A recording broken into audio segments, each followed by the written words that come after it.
Física em Casa. Hoje nós vamos falar do movimento circular. Então o movimento circular ele se torna fácil se você resgatar ideias que já foram conhecidas por nós, né? Que são deslocamento do objeto, velocidade e aceleração. Tá? Só que simultaneamente nós vamos entender o movimento circular e vamos introduzir uma outra ideia que é a análise dos vetores. Então o que representa isso? Ó, eu coloquei aqui o trecho, um pedaço de uma circunferência que tem um raio R e tem um centro C. Ok?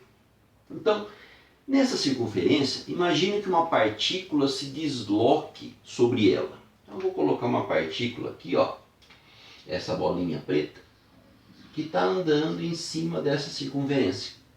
Ou seja, se ela se desloque em cima dessa circunferência, eu sei que vai existir um deslocamento. Se ela está se movimentando, então ela terá uma determinada velocidade. E se essa velocidade variar, nós teremos uma aceleração, ok? Então veja, primeira coisa, ó, a partícula está ali num certo instante.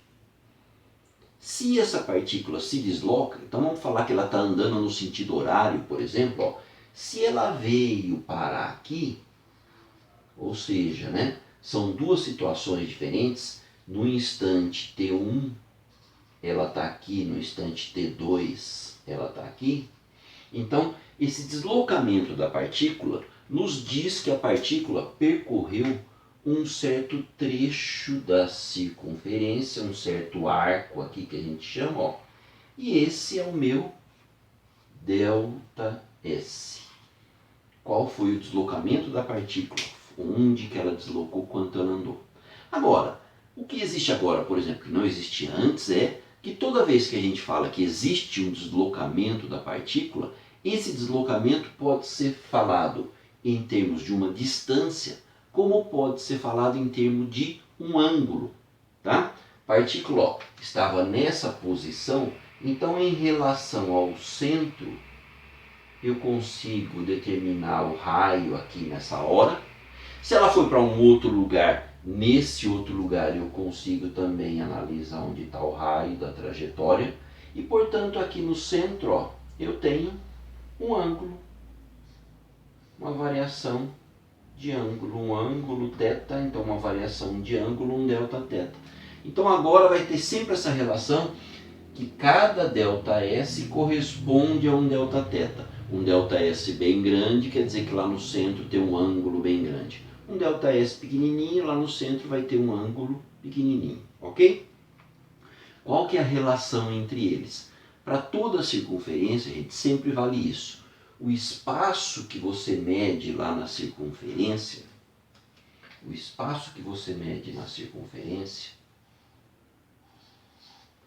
ele é o ângulo central, o Δθ aqui, que multiplica o raio.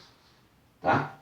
Lá então, se a partícula andou lá 30 graus e eu multiplicar pelo raio, eu sei qual é o espaço? Não. Tá? Essa relação só é verdadeira quando a gente trabalha com o ângulo numa unidade que é o radiano. Já ouviu falar? Ângulos em radianos? Então, veja, ó, uma volta da circunferência, uma volta completa, ela representa para nós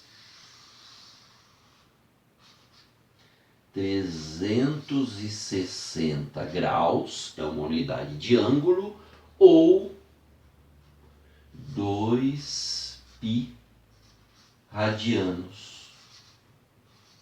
É a medida de ângulo com que essa fórmula se torna verdadeira. Tá?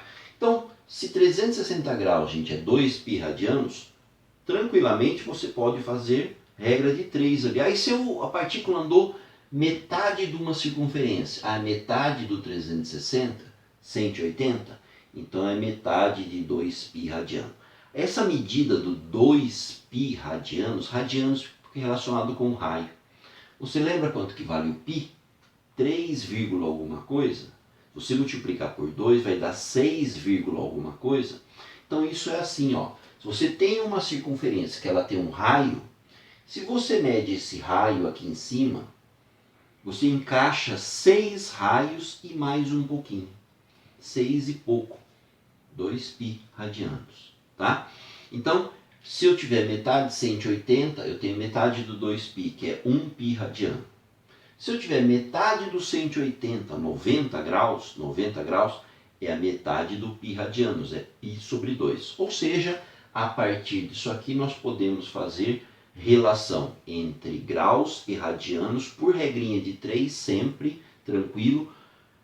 Inicialmente, quando você está lá, por exemplo, no primeiro ano do ensino médio, recorra à regrinha de 3. Conforme você vai deslanchando, você vai ver que algumas coisas já ficarão na sua cabeça automático. Tá? Tantos graus é tantos, são tantos radianos. Ok? Então, essa relação é verdadeira. Se você quer achar agora a velocidade da partícula, você lembra que a velocidade média é o ΔS pelo ΔT? Então, se eu posso escrever o ΔS como sendo ΔR, Δθ vezes o R, isso vai fazer que eu possa escrever aqui Δθ vezes o R dividido pelo tempo. E aí surge uma grandeza nova, ângulo dividido pelo tempo. Ah, a partícula andou tantos radianos por segundo, a partícula andou tantos graus por segundo. Ângulo por tempo é uma velocidade, chamada de velocidade angular. E aí, se eu tenho uma velocidade angular, que a gente usa a letra ômega para descrevê-la, tá? Então, o V é a velocidade angular vezes o raio. Então, uma equação importante do movimento circular é que V é igual a ômega R. Então, aqui eu relaciono as duas velocidades, essa chamada de velocidade escalar da partícula, descreve a distância que ela andou, e essa aqui é a velocidade angular da partícula, descreve o ângulo que ela percorreu. Tá? Então, essa relação é uma relação importante. A única restrição que nós temos aqui, para a questão das unidades, gente, veja, que o V, velocidade a metro por segundo, então se a velocidade tiver metro por segundo, o raio tem que estar em metro. A velocidade é centímetro por segundo, então o raio tem que estar em centímetro. Tá? O ômega para você usar nessa equação, tem que ser uma velocidade angular em radianos por segundo. Radianos por minuto tem que ser radianos por alguma coisa. Tá? Então essa equação aqui me descreve como é que é a velocidade. Só que a velocidade, gente, ela é uma característica importante do movimento. Agora, se eu estou exatamente aqui, como que é a minha velocidade? Aí nós vamos falar da velocidade naquela hora. Então, melhor a gente falar do movimento circular uniforme, onde a velocidade é constante. Se a velocidade é constante, a partícula possui uma velocidade que ela é sempre algo que aponta naquela hora perpendicular ao raio. Naquela hora, tá? Então eu falo assim, a partícula está aqui, então ela está vindo aqui para frente, então ela tem uma velocidade aqui, A gente representa por uma flechinha, que é o chamado vetor. O vetor, ele aponta para algum lugar. Não vai me dizer que se o movimento é curvo, que não é um vetor, é um negócio torto, não é uma flechinha. Não, é sempre uma flechinha. Naquela hora aponta para lá. Ah, mas a partícula virou para cá. Quer dizer que agora a velocidade é para cá. Velocidade é sempre tangente à trajetória, que a gente fala. Tangente à trajetória. Ela está encostada na trajetória e não transpassa a trajetória. Ela não passa de um lado para o outro. Ela está sempre de um mesmo lado da trajetória, encostando só naquele lugarzinho. Sempre fazendo 90 graus aqui, com o raio naquela hora. 90 graus. Tá? Então esse é o conceito de vetor. O vetor é algo que vai dizer para nós quanto que vale, calculei a velocidade, ó, 10 metros por segundo. Então esse é o valor. Mas ele aponta para algum lugar. Então eu tenho a direção e o sentido dele. Tá? Falaremos de vetor para frente mais um pouquinho também. Então, mas isso diz para mim, ó, que é importante, que no movimento circular uniforme, é uniforme. É uniforme, então a velocidade não varia. Ela pode não variar de valor. Não varia de valor, né? Aqui, ó. Essa flechinha aqui eu pus com o mesmo tamanho que essa. Ou seja, o valor, o tamanho é o mesmo. Mas a direção não é a mesma. A direção está mudando. E quando muda a velocidade, o que a gente tem? Aceleração. Então, no movimento circular uniforme, existe também a aceleração centrípeta.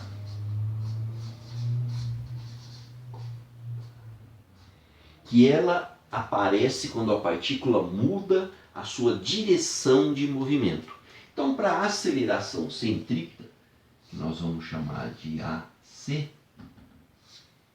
o cálculo dela, ó, é V ao quadrado sobre R.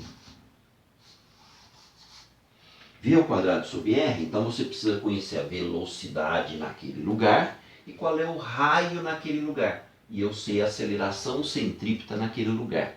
O nome é sugestivo, gente. Por que é uma aceleração centrípeta? Porque está virado para o centro. Assim como a velocidade é um vetor, aponta para algum lado, a aceleração aponta para algum lado. Por que para o centro? Porque imagine, gente, isso vai aparecer em muito exercício, você tem no movimento circular uma bolinha presa numa cordinha que você roda. Por que ela roda? Por que ela faz a curva? Porque tem algo que puxa para o centro, algo que faz com que ela mude de direção. Tá? Então a aceleração centrípeta ela é um vetor que é apontando para o centro da trajetória em cada lugar. Aqui é a aceleração centrípeta. Nesse outro lugar a aceleração centrípeta está aqui. Ó. Se movimento circular uniforme, né? No movimento circular uniforme, se a velocidade é constante, a aceleração centrípeta depende da velocidade. Então a aceleração centrípeta também vai ser constante. Se eu for representar esse vetor aqui, ó, ele tem o mesmo tamanho que esse. Tá? Agora, eu posso variar o tamanho da aceleração. Eu posso variar a aceleração centrípeta se eu mudar a velocidade da partícula, então não é movimento circular uniforme, certo? Ou se eu mudar o raio da trajetória. Você está segurando a bolinha, rodando lá no barbante, e você vai soltando um pouco o barbante. A partícula vai andando cada vez mais longe. Ou você começa a puxar o barbante aqui, a partícula vem rodando mais próximo de você. Então eu posso mudar a velocidade, como eu posso mudar o raio. Mas no movimento circular uniforme, isso que é importante, a velocidade ela é constante e é tangente à trajetória, e a aceleração é constante e existe a tal aceleração centrípeta. Aquela outra formulinha que a gente usava para aceleração, ó, essa aqui não vai servir no movimento circular uniforme. ΔV por ΔT. O que era essa expressão? Eu olhava a mudança do valor da velocidade. Então essa aceleração é diferente dessa. Essa aqui é a aceleração que a gente chama de tangencial. Aí mais para frente eu coloco como que ficam as duas no problema. Tá? Mas a aceleração tangencial, vou colocar um T aqui, ó, no movimento circular uniforme, ela não existe. Então, inicialmente, a gente deve dominar agora essas características da velocidade da partícula, e a velocidade vai estar relacionada ao ângulo, tá? Então, precisamos fazer essa relação entre o espaço e o ângulo aí, e também análise da aceleração centrípeta. Ok? Então, os nossos exercícios versarão sobre essas ideias, beleza? Um abraço. Fica em casa. Física em casa.